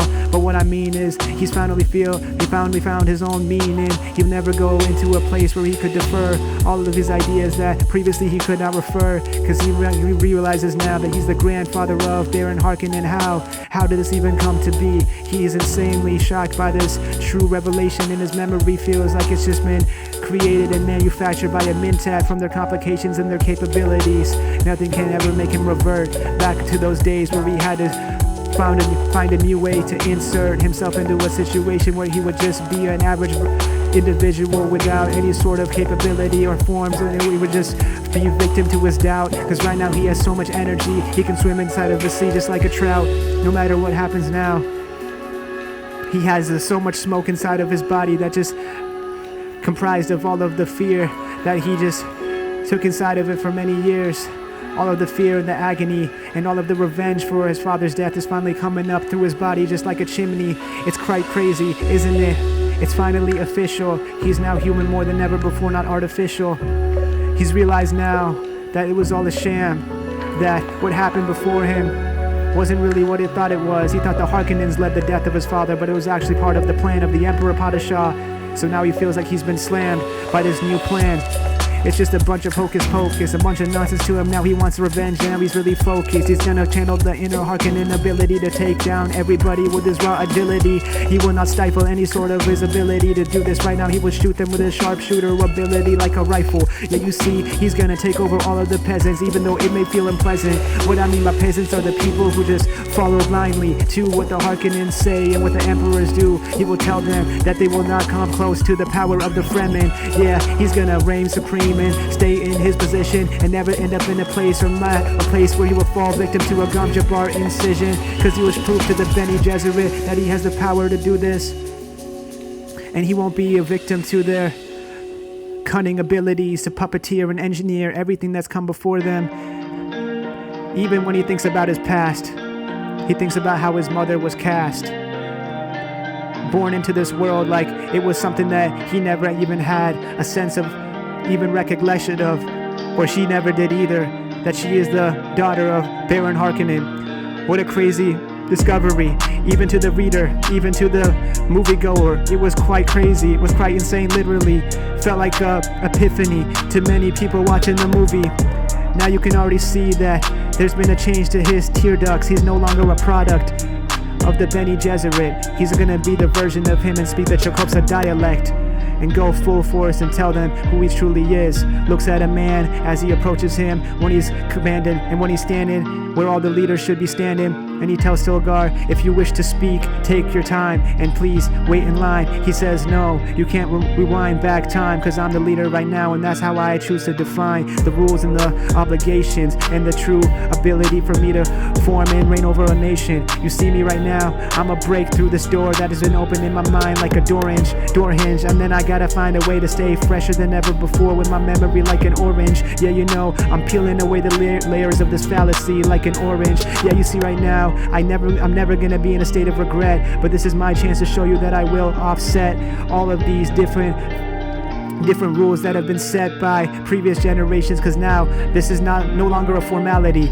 I'm the one that will be the version of everybody that reigned me as the Lisan al-Gaib. Yeah, you see me who I am. I'm just the version of everything that you could ever see. I'm gonna lead you to the green paradise, and that's the truth that I foresee. And he looks at the man and tells him, I know what happens, I know what visions you have at night, I know what dreams you hold inside of your eyes that make you feel scared, and you feel like you haven't been told by anybody who was near. But understand this, I have the power and ability to technologically engineer you to the whims of my command. You see me right now where I stand. I have the force and ability to show everybody that we will take back our land, as this is my time to show you that this is not just a simple series or some sort of a TV series. This is the episode that I plan. You see the way that I'm in here right now. I will not ever let myself down or let any of the people down. But Chani looks at him and is like, you're not the version of you that I thought you were. I will love you as long as you breathe. That's what you told me. Now I don't even know who you are for me. It's scary, isn't it? I thought you were the person that I was meant to be with forever. Now you've ended up in the state where you seem to not even take any sort of bargain or any sort of compromise as an option. You just do whatever you want, and you're leading these people to a state where all you will do is just be able to accomplish and satisfy your own ego and just take a time to really stick to your own fate, but you don't care about actually taking us to that beautiful place that you just named as the Green Paradise. It's just all false. It's also artifice. Yeah, but he knows that the art of all of this is something that he cannot even compromise, because he has to play by the rules and distribute all of his energy and make sure there is no chance that he could be reprimanded or rebuked. You see right now, he sees himself just reigning supreme over all of these people that he's been trying to do for many years. Now you see he's still sticking to his training, and now he has the ability to fight in the middle of the night. Yeah, you see him right now where the daylight is already, sun is already over the Iraqine place where the emperor had taken flight and has now landed near here in the middle of the light. So let's switch the scene up. Now we're near the end right now. where you hear the rubble already falling over where the emperor was standing, and the Baron Harkonnen was being interrogated for why he hasn't even taken back control of the spice and diminished or banished or destroyed the Muad'Dib's presence. No one knows why. He's sitting right there and telling him that the North Arrakis and the South Arrakis both are hospitable and places where the Fremen just steer and stay there. You see, he's a little bit scared. He cannot figure out why he's even facing this. This is not something manufactured. This is something that has been truly mentally fractured. His brain has been fractured by the fact that he can't even understand that his own demise is near, and he failed the emperor. And the Padishah emperor looks at him and says, I can't believe what you said. You said that people can't really exist in South Arrakis. Are you crazy? We've already recorded multiple presences. We've already recorded the presence of multiple people there who've been marching around without fear. This is insane. Yeah, the Muad'Dib, the one that reigns supreme, is a desert mouse, but he feels like a beast. I can't believe you have no idea, that you had no idea or recollection of what you see. Do you not even look beyond your nose or any sort of thing that you could even foresee? Did you not even take the time to do this? Now Rubbum looks back at Feyd, and Feyd is like clueless. He has no sense of what to do in this moment, and the Baron is snatched away, and then his whole life force is completely slashed, and he sits right there in a state of turmoil and collapse. The music becomes so ominous. The music becomes so ominous. The music becomes so ominous, and all of a sudden the vote becomes unanimous. You know that everybody doesn't want the Baron to keep on existing. In this moment you see he's gonna face the toil and all the trouble as you see his body gets poured with more oil, just as he was doing throughout of his own life when he was just in a bathtub made of oil. Now he will die in the soil of Arrakis and decay, as all of the little cockroaches will just run over his body and feast on it till the end of the day. That's what happens later in the movie. Isn't it scary? But that's what I could say. Man, this is the worst thing I have ever seen. But before this happens, we see the dream that Paul has inside of his mind finally come forward and manifest in front of his eyes in a form so pristine. He can't even figure out what to do right now. He just stops and stares, and he swears that this will be the time where the Baron will no longer survive. So he walks up to him with perfect poise.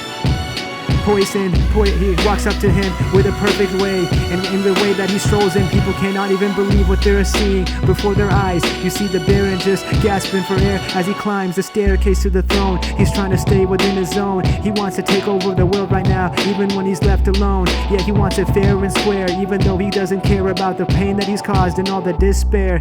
Yeah, this is some form of his recollection of those memories when he would take control of the Emperor's throne and give it to Feyd as a form of his progression. But now he's in a state of recession. What knows what will happen next? He's already moving at the state of life, sees the light shining as the camera aperture keeps growing in the movie. As you saw the moment when it was all recorded, now he's losing his posture. But then we see slowly as he keeps approaching, Paul goes up to him and says the one line that shocked us all: "Goodbye, grandfather," and then he falls. What a terrible way to end your life. He stands with the perfect posture. He looks back at all of the imposters.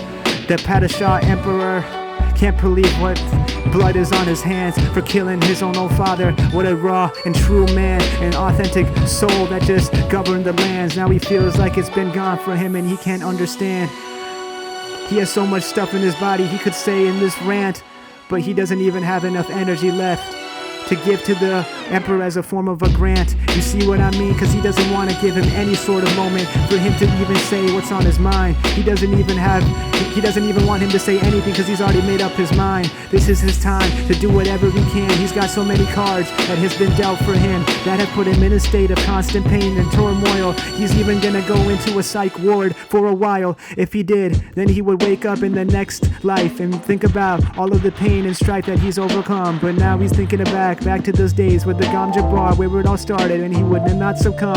Yeah, and now he's looking at the Reverend Mother. Yeah, it's crazy looking back and seeing what she wonders. Right now he has something else that would really hit her in the back, like it stabs her like a Gom Jabbar in the side of his neck. That's what would be on the tab if he was paying for poisonous drinks right now. That would be his plan. You see, cannot even educate anybody right now because he's in a state where he can go through all of the pain as he finds a way to locate his true energy source that he would never be able to hesitate and use to just take all of the pain away from all the people and the people that are in the Fremen that have suffered near him. Yeah, you see, he's already seeing the green paradise clearing inside of his head as he walks out. Everybody is shocked, stupefied by what this is all about, what happened right now. I can't believe a kid that was small like a trout found his way to grow into a blue whale and take over the entire empire right now. I can't believe it, it's a little bit crass the way that he acts, but I can see that there is something else that's happened. No crystal ball, but I can already see that he shattered all of the glass. It used to be perfect, the way that things were, but now he rattled it all, and it felt like all the glitz and the glam is gall.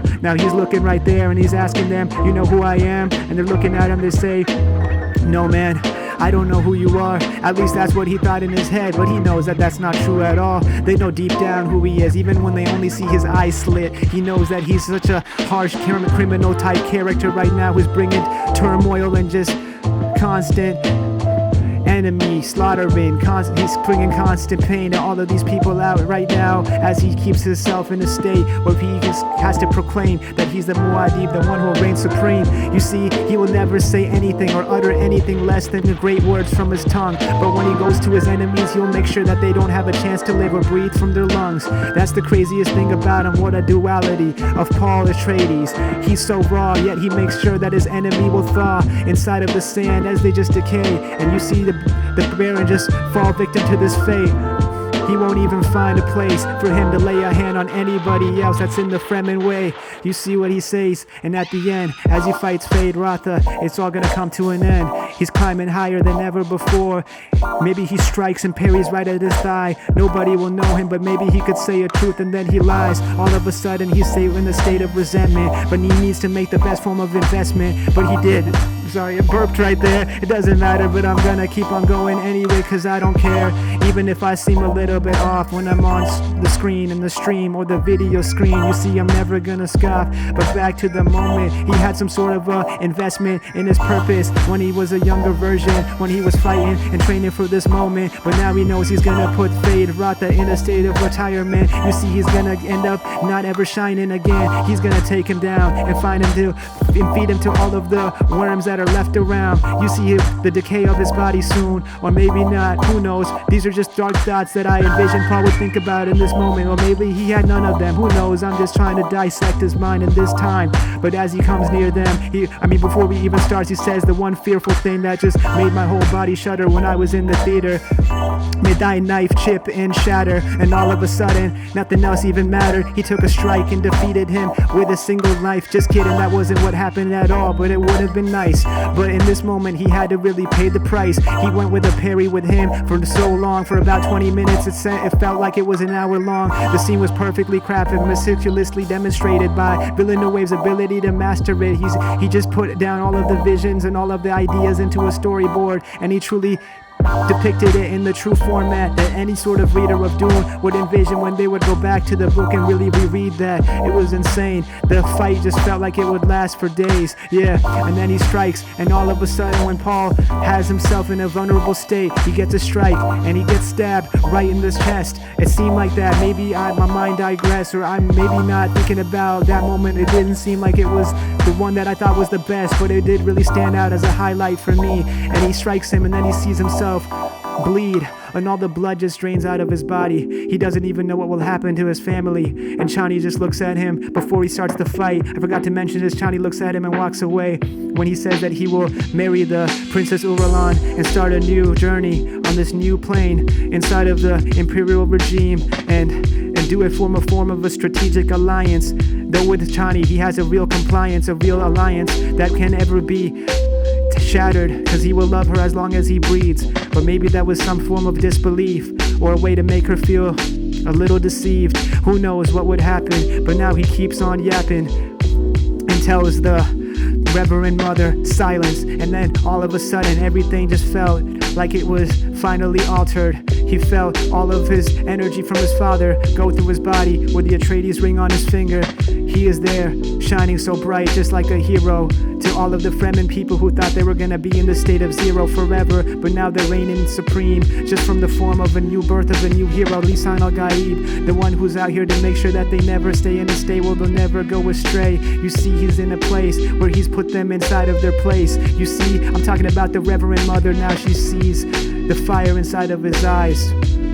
And this was after the defeat of Feyd Rautha. I just remember the sequence of events. It feels like sometimes when I'm rhyming, sometimes I can't even find a way to put it together in a perfect sequence, cause it feels like it's like my thoughts are jumping around like they're hopscotching, like I'm back in preschool, or something else is happening where I feel like I'm a bit of a fool, cause I'm not able to calculate with perfect precision like a Mentat, like Piter or Sophia Howard's vision. You see the way that I did this so quick, I had to find a way to keep it so slick and still be on topic for the entire hour and 40 minutes, and I'm about to drop it in about 9 minutes, but let's just wrap it up right now. Let's go back to the moment when I was talking about something else that I truly did embody, and I'm talking about the soul that left Paul's body when he decided that he was gonna reign with or lead with Princess Urlan after he found a way to defeat Feyd Rautha.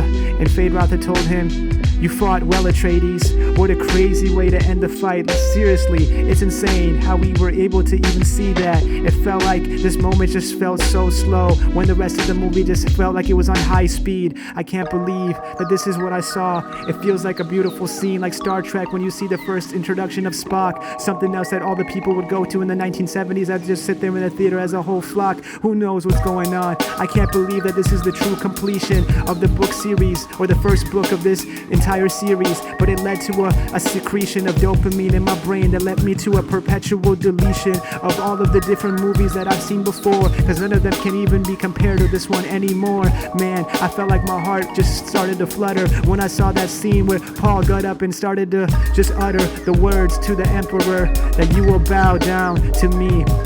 And doesn't say a word to him. Actually, honestly, it was non-verbal communication. That was the craziest part of it, honestly. Entirely felt like it was written for a visionary, based from a visionary mindset of a filmmaker who's just wanted to do this movie for as many centuries, ever since he was a kid or younger, because he loves the Dune lore. It's crazy how it just happened so quickly. But sometimes you gotta think about the directors and his ability to be able to take something from the pages of a book and take it into a visual mastery. You see the way that it's just so quick, how it happens like that, so slick off the top. You can't even believe it because I'm rapping like this. I gotta find a way to keep on going and never reminisce back into the days when I used to think about movies that would never be as great. You see, this is kind of crazy, but now we see what Paul will do as he mutters with silent words or no words at all. I don't remember, but you know that he just put the Emperor in the gutter, because right now his moment has come to an end, and he bows down and says in a non-verbal way that I have now shown that you are the one who will reign over this galaxy and remain supreme. You see, he's the one who's gonna take over now, but he asked Gurney Halleck to send a message out to all the houses that he is now the Emperor and has taken the place, and they've refused to accept his place. So now a holy war will begin soon. It's crazy. It feels like the end of a storm, like a monsoon. I can't believe that this has happened soon. What is really going on? I feel like my heart has finally been strung along throughout this movie, and now it's gone wrong. But now I know that this is what could be this fate of Paul Atreides if he doesn't feel himself just lose his state in this place. You see what I'm saying? He's already invested his mind in all of these different ideas and prophecies, like he's investing in a form of real estate that will pay dividends for many years. Yeah, I used the word gutter already. I don't know why I didn't skip it.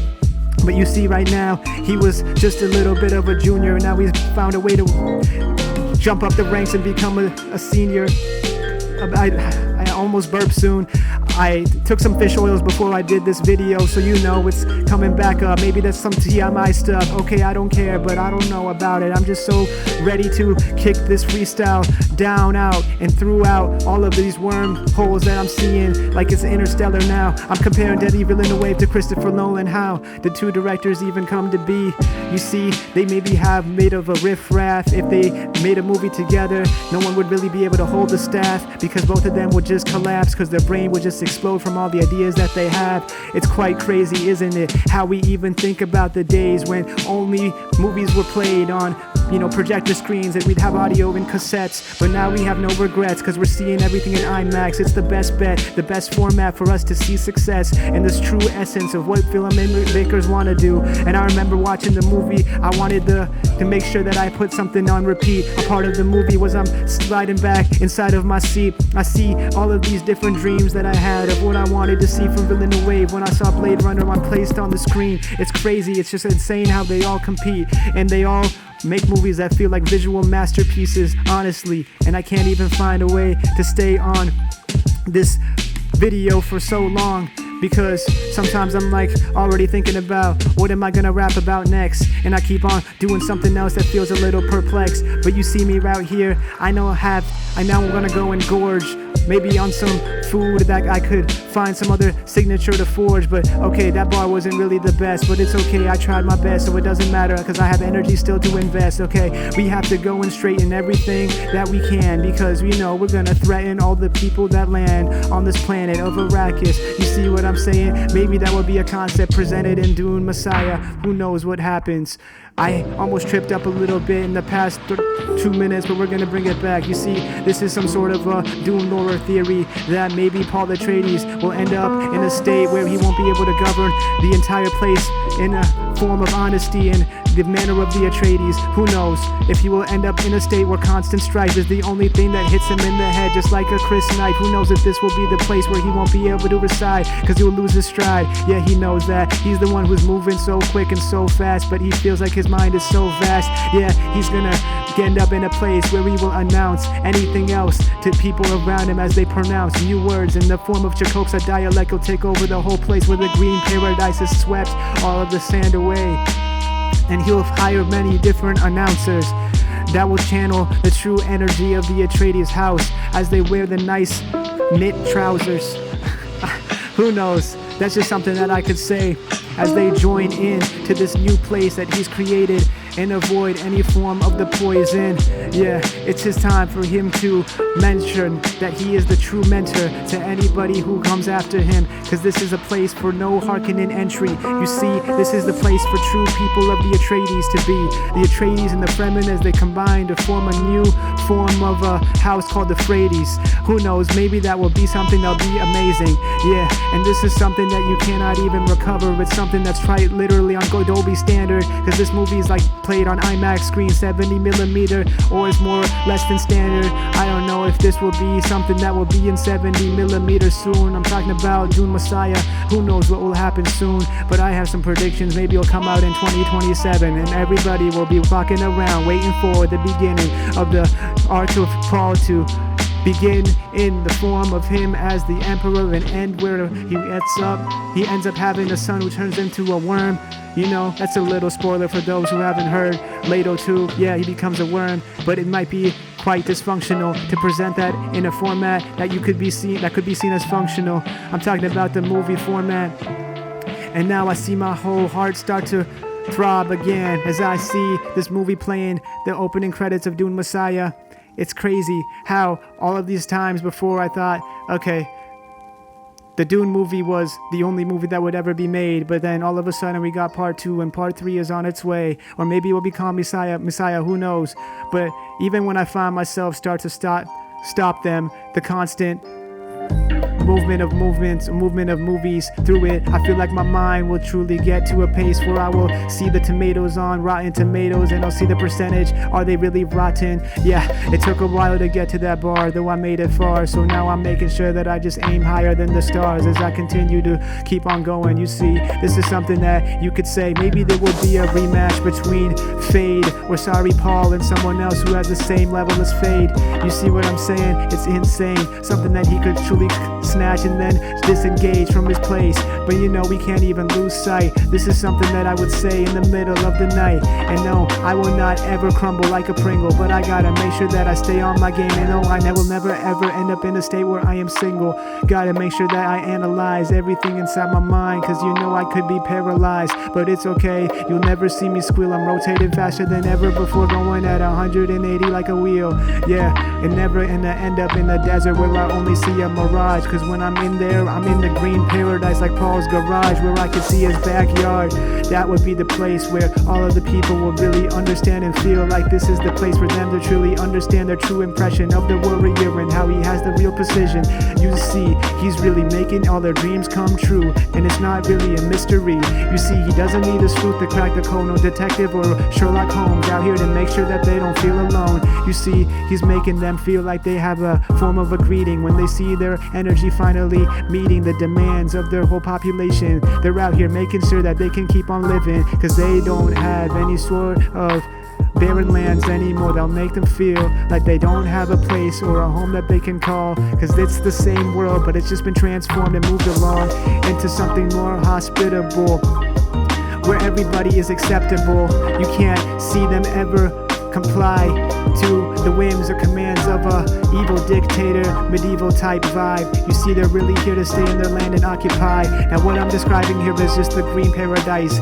Maybe it doesn't come true in the books, who knows if I'm right. I haven't read past the first one, so maybe it will be something else that'll be a shock to my system. But I don't want to end up in the state of indecision, cause I could see their economy go into a recession if no one really understands the true meaning and the true system that's behind how everything is being formed and formed and formed and formed and performed inside of their state of constant reform, because they keep on building and keep on moving. You see, this is something else that they could say thank you, or they could precede it with please, but now they have so much energy that they could even lease. So we're finally wrapping it up at the end. I thought I would hit harder with the bars, but maybe I went from so hard to easy instead. You see, I'm trying to make sure that I write it all down in a beautiful form, as if it's Jacobsa language and a dialect that you could say is inscribed just like cuneiform. The way that I'm in it, I will never lose sight of my vision. And you saw I didn't quit throughout this entire video. I'm not a chicken. You see what I mean? Even when I engage, I got to make sure that I perform the best that I can on stage every single day, in a constant state of remembering the hearken in deception. But now I'm here witnessing the reception of Paul's vision come to fruition. It's the craziest thing out here. You see what I mean? I'm making sure that I'm clean, just like soap, every single time when I step to the emperor and tell him that he's not the pope, he's on a decline. And it's a whole lot of bullocks right here, and you see a lot of buttocks appear from the dead people who have been eaten by the worms, because their rears are the only thing that have remained in this place where everything else has disappeared. A little strange bar, I know, but that's just a form of the story that I had to weave together with the words that I was getting inside of my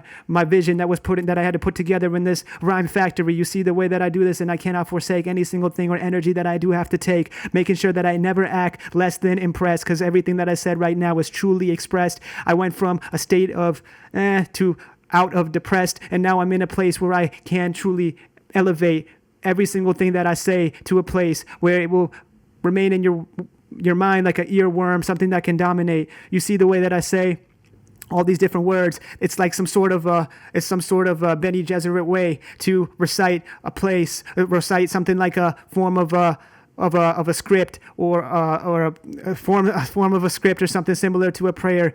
But you see right here, I'm just creating lines and putting them into a holistic format that you could say is kind of similar to a rhyme slayer, because I'm putting everything together passionately.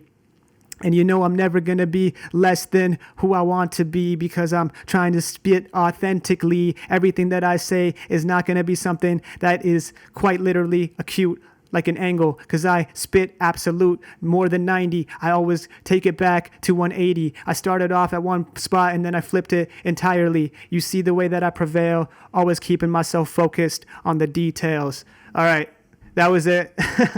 I hope you enjoyed that. Yeah, it's my first time doing this, so if you stayed to the end, you probably saw me mess up a bunch, but yeah, I love the movie, obviously, and I try to stick to some topics through Dune. It was a lot harder than I thought, and I plan on making more freestyle videos like this. So if you're interested in seeing my progression over time, like this video, subscribe as well. And I am so grateful that you took the time to watch this. I appreciate you. And if you haven't seen Dune Part 2, check it out. It's an amazing movie. Shout out Denis Villeneuve. Shout out Harry Mack for inspiring me. And yeah, hope you guys have an amazing rest of your day. Go lead the way like Muad'Dib every day.